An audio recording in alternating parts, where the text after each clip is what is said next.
Come on, Soda Pop, let's go. Any questions, comments, motions? Councilor Jameson. Thank you, Don. Question on the proposed swim rates for lane rentals and league fees for per team. How did you find those numbers? Where'd you come up with those from for the indoor pool? Yeah, those are based on comparing our, actually looking at rates of what other similar sized facilities charge, similar indoor aquatics facilities, and those are based on the average rates of what other communities charge. Okay, and then if I could, Yes, a couple other things. The process for approving individuals for the free and reduced passes, or free passes, I guess, not the reduced. I understand that there's probably been some fraud and other challenges you've had for approving those and wound up with a lot of kids with those passes. Have you considered or looked at other options to revamping that program, retooling it to fix some of those problems versus eliminating it? Well, I think we're in a really good situation as it relates to people going out and getting duplicate passes, people putting passes on Craigslist, those types of things with our new point of sale system. We've been able to really curtail that.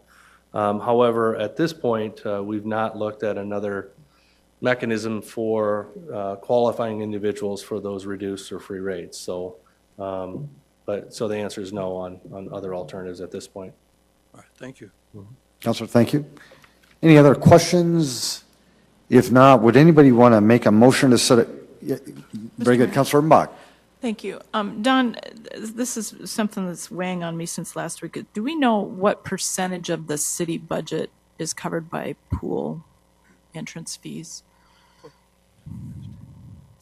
I don't, but maybe Tracy does. Tracy, Councilor Bach asked what percentage of the pool. So don't go anywhere, Don. Just I want you to think of it in a bigger picture then, because one of the communities you talked about that we compared ourselves to was Yankton and some other smaller towns in South Dakota. I'd like to see a comparison. What's the percentage of the Yankton city budget that's covered by their pool entrance fees, and what's the percentage of entrance fees that are covered in our budget? I think it's a valid point when we talk about how much money we're talking about here in the grand scheme of things. So something to think about before the next, if you can't pull it off the top of your head, I know it's but I appreciate that. Thank you. Councilor, would you mind, or would anybody mind setting a date of hearing and second Councilor reading? Erickson has something. Yeah, and we can certainly get to that too. I think Councilor Erickson has I'll go ahead the and motion. make a motion. My motion is to actually defer this for the second reading to not be heard until October 6th. My reasoning behind that is this is Councilor Erickson, would you just make the motion and let somebody motion. second it? Sorry. Second that. Thank you. Thank you. And I'll go Councilor, on. could you make your motion first? Yes, I Thank make a you. motion to defer the second reading until October 6th, 2015. Yes, and I second that. Thank you. Now, what I want to focus on is a couple different things.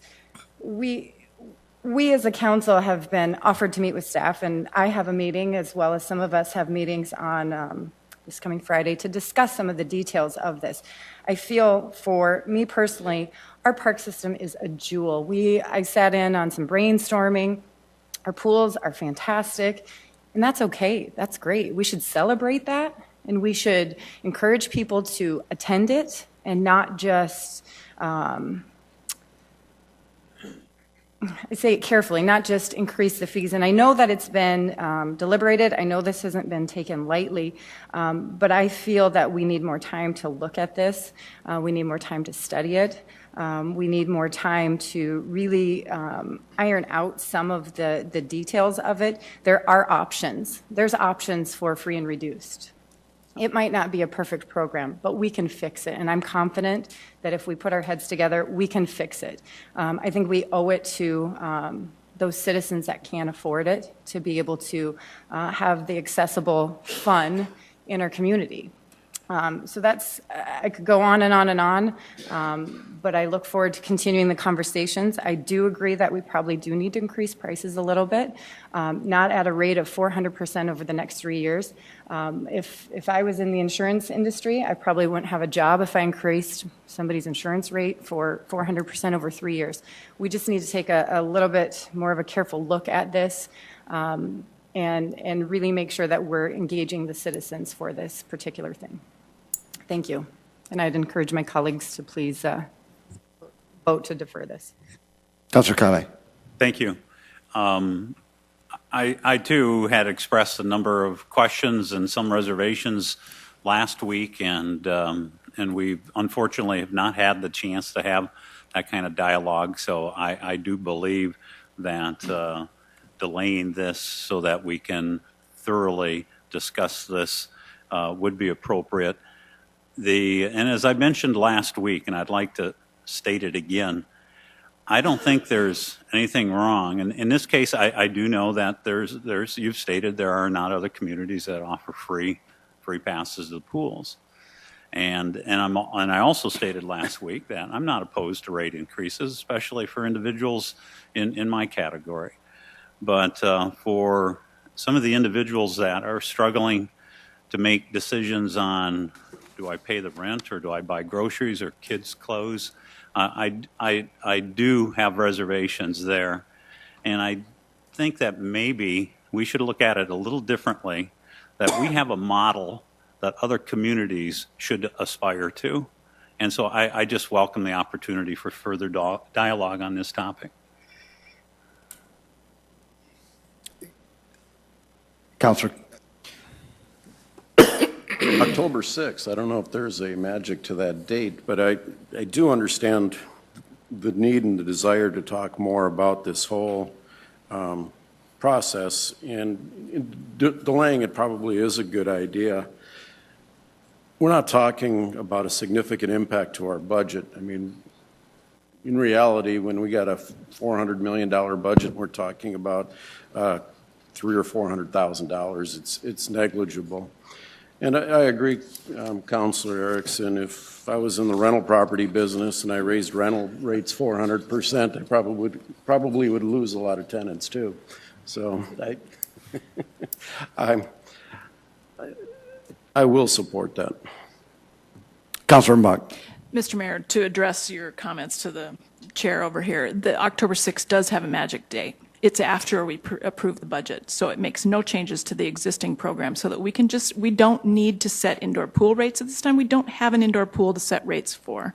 And I think it's the feeling of the council, and Councilor Erickson has expressed it very well, that it does not have to be rushed, that we can spend some time talking about this and deal with it after the 2016 budget has been approved, and I agree with the councilor.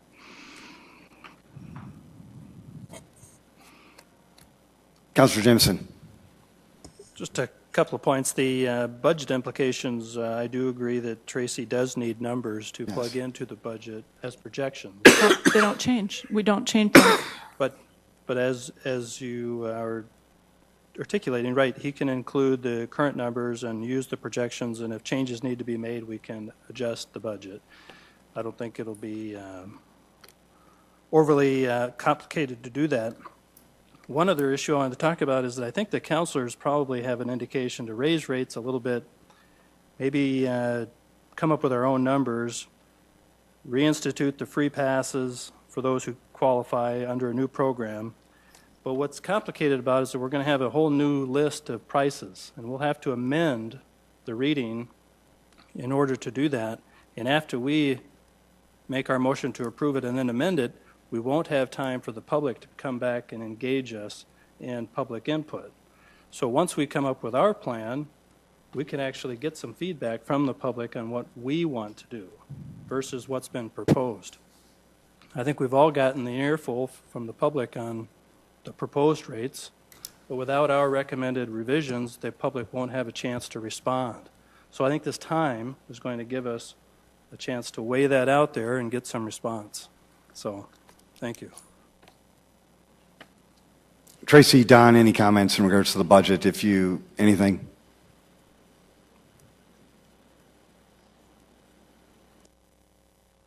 Yeah, I can try to address kind of the implications of delaying that. Of course, the charter requires the mayor to present his proposed operating budget next month. This council the past council had established a policy that we live by that says if we're going to put revenues in the budget, that they have to be adopted by the council before that budget is presented to the council. So the implication of doing nothing then is that we will project rates in the budget for the outdoor aquatics facilities at their current level, and we will project no revenues for the indoor facility. And that's those two amounts, based on the increases that were recommended and what we're proposing for the indoor rates, amount to about $400,000. The costs have to be in the budget. The cost of operating the indoor facility for the 3 or 4 months at the end of next year will have to be in the budget. So those costs are going to have to be covered by some other means, either reductions in other areas that might otherwise take place, some other revenue source maybe that we haven't even thought of yet, but I don't anticipate that happening. So it will have a $400,000 impact to the proposed budget that you see. Those will be lower expenditure recommendations in other areas of the budget. So it will have an impact. Councilor Buck. Tracy, did not the council approve the existing rates for aquatics facilities in the city of Sioux Falls? Did the council approve the existing rates? They're in ordinance. And if we don't change that ordinance, does it not stand then? Can those rates not just apply to all pools, whether they're indoor or outdoor? My understanding is no, that we don't have rates for an indoor facility today.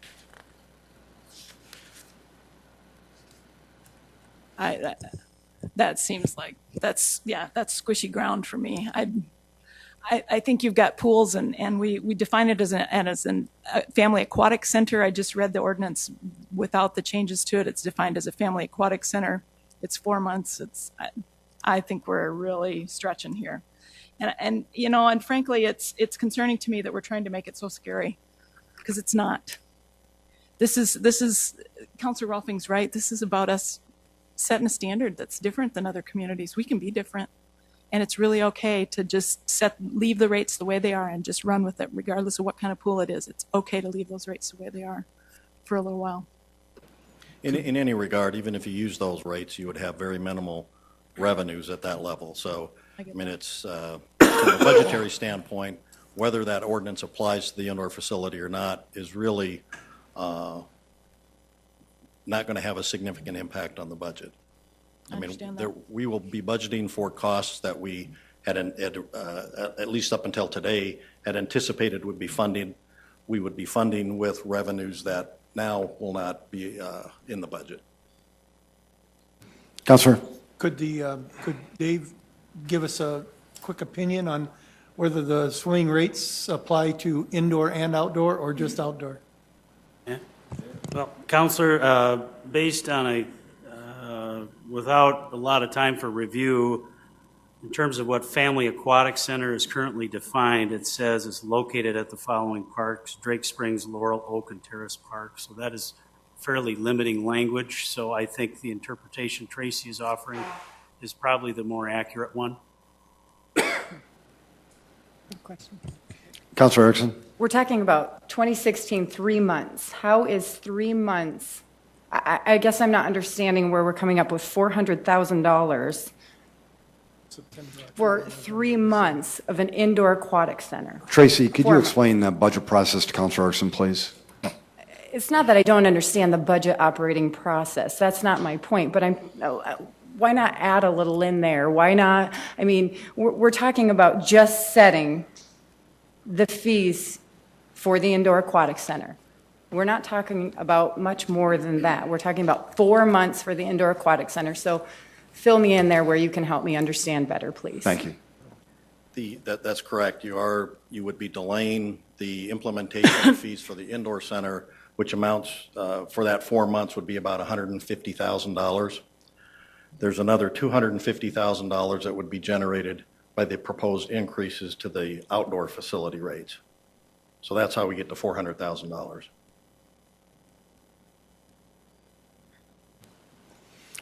Counselor Kiley? Actually, I wanted to ask Counselor Jameson for clarification of his previous statement because I wasn't quite following your intention with that, and then I have an additional thought. Counselor Jameson? Thanks for the opportunity. I'll try it. The idea is that just like now, if this were the second reading after we've made our amendment, like we're probably likely to do to adjust the rates, there would be no public input. And so we would have no way to gauge the public's reaction to our proposed changes. And I would like to have the public's input, and if we somehow provide it in another fashion or at another time, we'll have that chance to get the public's opinion. That's just a thought. Counselor Kiley? And I guess my additional thought was if we did not follow through with Counselor Erickson's amendment, but rather we don't pass this tonight, it then will come back as a first reading again at a later date, providing us time for further dialogue, and then a second reading again, and it provides us with the transparency that you're addressing as well. Counselor Erickson? I would be fine with that. Another solution, if we are concerned about not having rates set for the indoor aquatic centers, we can redefine it in ordinance next month. We can say it's covered for both indoor, outdoor, and there is still a shortfall of what they are proposing at this time, but that doesn't mean that we can't have it fixed or amended or changed by October. Many of us have had most of the concern about the outdoor and having time to vet that process a little bit more. And so redefining it, there's a solution right there. We have options. Counselor Turbak? And I agree. I'm just looking again at the ordinance. If we just change the definition of a family aquatic center to take out the word outdoor in leisure pool and take out the sentence aquatic centers are located at the following parks, Drake, Laurel, and Terrace, that does it for us. We can't do it tonight, obviously, but what I'm hearing the whole group say is that we're not okay with making this change this fast, that we need to find some other way to do this. And I guess however you guys, I'm fine with killing it.